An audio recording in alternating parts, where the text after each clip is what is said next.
Howdy! For today's presentation, me and my partner will talk about the chemical spill that happened in Elk River. This happened in Charleston, West Virginia. I'm Stefania Beltran, and my partner will be Rowing Randolph. Here's a small table of contents, which has the key points that this presentation will include, starting with an introduction, hazards to the community, a cleanup, and the aftermath. Starting with the introduction, in this first key point, we'll get to see some background information and the extent of the damage. So, what happened? How did this incident came to be?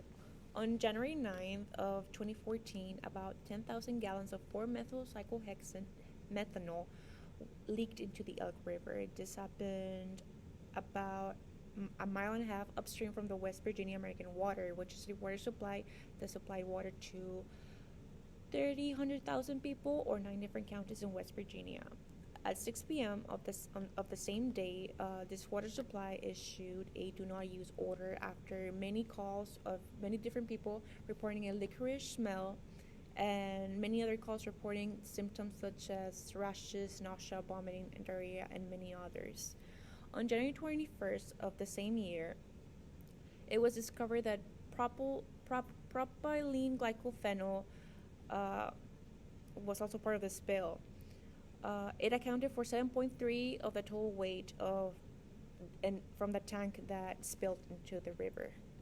Now, who spilled the 4-methylcyclohexane methanol into the Elk River? Well, next to the Elk River, there's a chemical plant called Freedom Industries, which at the time had decades-old tanks that, because they were so old, they ruptured, and that caused the chemicals to spill into the Elk River. This industry was sentenced to a fine of $900,000 for different many charges. And here I included a recreated diagram of the plant and the Elk River and how close in proximity they were. On this slide, I decided to include the area that was affected. So on the map on the left, you can see on the little star the chemical spill, where the chemical spill happened, and the red area, the 9 different counties that were affected, and also the rivers that connect to the area that was affected by the chemical spill. On the other side of the slide, you can see the 9 different counties that were affected by the chemical spill and that were told not to use the water from the water supply. Now, moving to another key point of the presentation will be the hazards to the community and what type of chemicals the community of West Virginia were exposed to due to this incident. Now, for the chemicals that were part of this chemical spill, we have, again, 4-methylcyclohexane methanol. This is a chemical that separates the burnable fossil from rocks and other materials. It has been mostly animal tested. In high doses, we've seen that it has caused liver problems in rats, and from what we've seen in humans, it causes rashes and irritation in the eyes and skin. Moving on to propylene glycophenol, this is a solvent that facilitates the mixing of aqueous and organic constituents in paints and films. It exhibits a low acute toxicity by oral and inhalation routes. It has shown that in dosages of 200 milligrams per kilogram in rats showed a survival rate of 9 out of 10 in 9 out of 10 rats. And another thing is that in rabbits, it only demonstrated to be irritating in the eyes but not the skin. But then again, these chemicals are of course not being tested in humans, only in animals. So our knowledge to their extent of harm, it is not known to their full potential. I decided to include this slide with different statistics that showed to what extent the community was affected. So on the table on the left, we can see all the symptoms that were reported by different people. We have symptoms such as rashes, skin irritation, respiratory problems, diarrhea, nausea, sore throats, among others. On the different columns, we can see the percentage of frequency, the households, the weighted percentage, and many other factors.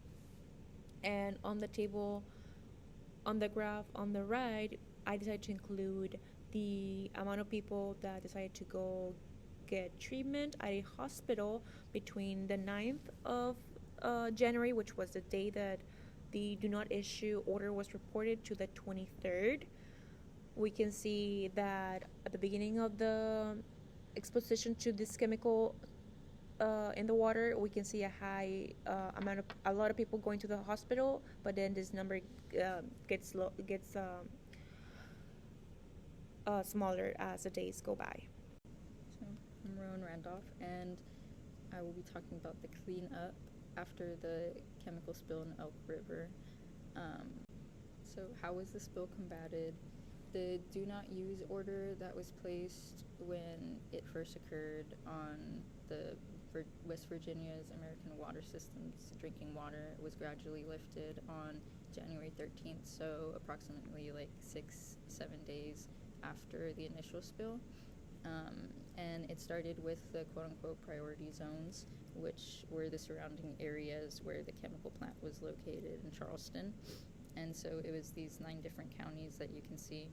And you can see the sort of foamy substance on the top of the water. That was one of the effects of the chemicals being there, so it kind of helped them see when there wasn't as much, because it wouldn't be as foamy. So the aftermath of this chemical spill and learning points for the government officials and how it affected public view of West Virginia and Charleston. So the effects on the county: with a different number of counties without drinking water, there was extreme shortages, as well as businesses people relied on being closed. And this was due to the fact that government officials had overcompensated in ways that they shouldn't with restaurants and stuff. So, of course, everyone in those counties did not have safe water to use. There were shortages in stores, and it created a really bad economy at the time. And so, in addition to that, it changed the public's perception of Charleston, because in their eyes it was a really tragic time. They don't necessarily like to remember. It was scary, especially not knowing the effects of the contaminants in the water. Just think about if you were in a situation really you wouldn't know what's gonna happen in the future. So legislation, one good thing that did come out of this spill, or not a good thing, but something you can look at on a more positive note, was the Above Ground Storage Act that was created in response to this. And this act required checks on storage tanks because they were hoping to prevent the chances of something this major happening again. And so it required yearly checks on the tanks, just making sure the outsides were up to date, there's no leaks, stuff like that. However, since it has been past the span of tanks it covers that it requires to be checked has greatly decreased. It started with 50,000, and as of 2022 it was 5,000. So it kind of worries people, because it's what's going to come from them no longer making sure things are safe again. So something to think about. So here's our list of resources that we use to gather information about this spill. Of course, give them credit. So, on behalf of me and my partner, we'd like to thank you for listening to our presentation, and hopefully you learned something. And this is just our Great Scope Charter. Thank you.